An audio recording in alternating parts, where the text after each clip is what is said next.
होता है समय समय पे, कभी कभी हम लगातार बहुत सारा काम करते रहते हैं और हमें कुछ डायरेक्शन समझ में नहीं आती, तो हमको लगता है कि हम उस डायरेक्शन में चल लेते हैं जिस डायरेक्शन में सभी जा रहे हैं। तो बैकलॉग पहली बात तो आपकी खुद की वजह से क्रिएट हुआ है, अदरवाइज आप डे वन से मेरे साथ जुड़े रहते तो आज कोई बैकलॉग नहीं होता आपका। आपके जीवन में ऐसा होगा कि कई बार आपको ऐसा लगेगा कि यार मतलब जो हम ट्राई कर रहे हैं वो हो ही नहीं रहा है, तो कभी शुरुआत नहीं होती है। आपको पीछे की चीजें कवर करते हुए चलनी है। आपको इसके लिए अपनी खुद की स्ट्रेटजी बनानी पड़ेगी, उसको फॉलो करना पड़ेगा, लगातार कंसिस्टेंसी से मेहनत करनी पड़ेगी। अच्छे से सारी चीजें जो मैं समझा रहा हूं एक एक करके उनको समझोगे। बहुत जल्दीबाजी नहीं मचानी, आराम आराम से चलना है। कई बार आपको ऐसा होता है कि सवाल नहीं बनता है ना, आपके जीवन में ऐसा होगा कि कई बार आपको ऐसा लगेगा कि यार मतलब जो हम ट्राई कर रहे हैं वो हो ही नहीं रहा है। इसका मतलब आपकी स्ट्रेटजी में, आपकी योजना में कुछ ना कुछ समस्या आ रही है। उस योजना को, उस स्ट्रेटजी को आप अगर अच्छे से बनाएंगे और आगे बढ़ते रहेंगे, निरंतर प्रयास करते रहेंगे, लगातार आप अपने आप से फाइट मारेंगे, क्वेश्चन सॉल्व करेंगे।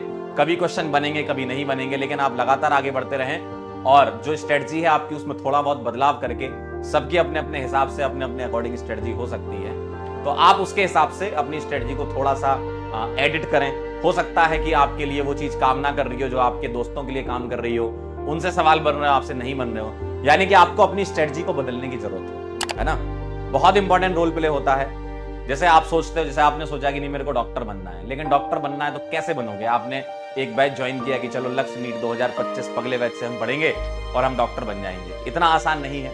आपको इसके लिए अपनी खुद की स्ट्रेटजी बनानी पड़ेगी, उसको फॉलो करना पड़ेगा, लगातार कंसिस्टेंसी से मेहनत करनी पड़ेगी और वो सारी चीजें करनी पड़ेंगी, वो सारे कंफर्ट जोन छोड़ने पड़ेंगे जो आपको अच्छे लगते हैं, तब जाके आप डॉक्टर बनते हो।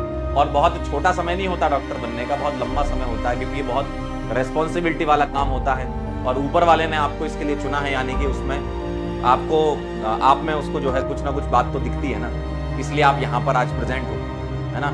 तो आप एकदम से अपने आप को रिवैम्प करें, री एनर्जाइज करें। होता है समय समय पे, कभी कभी हम लगातार बहुत सारा काम करते रहते हैं और हमें कुछ डायरेक्शन समझ में नहीं आती, तो हमको लगता है कि हम उस डायरेक्शन में चल लेते हैं जिस डायरेक्शन में सभी जा रहे हैं।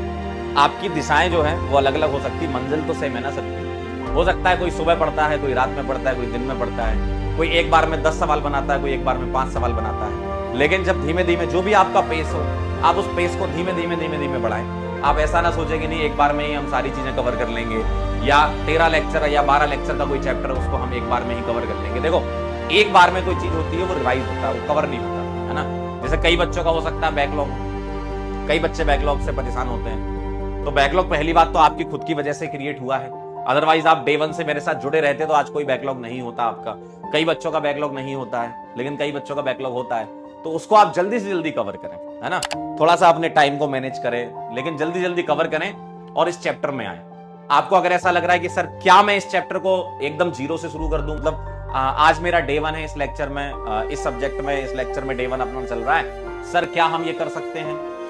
कर तो सकते हो, लेकिन कुछ कुछ चीजें ना पुरानी आएंगी, बीच बीच में कुछ रीअरेंजमेंट वाली बातें मैं करूंगा, है ना। तो थोड़ी थोड़ी चीजें पुरानी आएंगी, तो इससे अच्छा है कि आप एल्कोहल ईथर फिनॉल में अगर डे वन आज आपका है या आप सोच रहे हो कि नई शुरुआत करते हैं, तो कभी शुरुआत नहीं होती है। आपको पीछे की चीजें कवर करते हुए चलनी है। फिजिकल केमिस्ट्री में ऐसा हो सकता है कि आप नया चैप्टर शुरू करो तो नए से समझ में आ जाता है, लेकिन ऑर्गेनिक केमिस्ट्री क्या कनेक्टेड होती है, पूरी ऑर्गेनिक केमिस्ट्री अपने आप में कनेक्टेड है। तो इसलिए अगर आप सोचो कि नहीं मैं बीच में कहीं एंटर कर जाऊं और मेरे को समझ में आने लगे, तो नहीं हो पाएगा, है ना। तो आपको स्टार्टिंग से ही चलना पड़ेगा, बिल्कुल जीरो से शुरू करना पड़ेगा फिर से, अगर आपका बैकलॉग हो रखा है, आपने बिल्कुल नहीं पढ़ा है। ठीक है, क्लियर है एकदम?